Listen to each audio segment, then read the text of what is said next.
کتا وہ جانور ہے جو جانوروں میں سب سے پہلے جنت میں جائے گا. اصحاب کہف کا کتا انسانی شکل میں. اور خواجہ حسن بصری رحمت اللہ علیہ فرماتے ہیں کہ کتے میں 10 صفات ایسی ہوتی ہیں جو ہر مسلمان کو اختیار کرنا چاہیے. پسند آئے تو دعاؤں سے نوازنا. کتا بھوکا رہتا ہے، یہ صالحین کی صفت ہے. کتا تھوڑی چیز پر قناعت کر لیتا ہے، یہ صابرین کی صفت ہے. کتے کا کوئی گھر نہیں ہوتا، یہ متوکلین کی صفت ہے. کتا راتوں کو بہت کم سوتا ہے، یہ محبین کی صفت ہے. کتا جب مر جاتا ہے تو اپنی کوئی میراث نہیں چھوڑتا، یہ زاہدین کی صفت ہے. کتا اپنے مالک کا وفادار ہوتا ہے، یہ صادقین کی صفت ہے. کتا ادنا جگہ پہ رہنے کے لیے راضی ہو جاتا ہے، یہ متواضعین کی صفت ہے.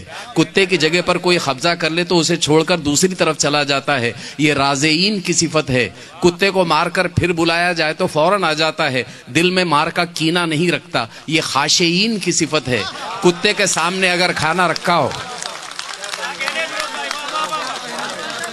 کتے کے سامنے اگر کھانا رکھا ہو تو اس پر کبھی جھپٹتا نہیں، جب تک اس کو دیا نہ جائے وہ کبھی کھاتا نہیں، یہ مساکین کی صفت ہے. کتا جب ایک جگہ سے دوسری جگہ کوچ کر جاتا ہے تو پلٹ کر دوبارہ اس طرف دیکھتا نہیں، یہ مخرونین کی صفت ہے. کتے میں 10 صفات ایسی ہوتی ہیں جو ہر مسلمان کو اختیار کرنا چاہیے.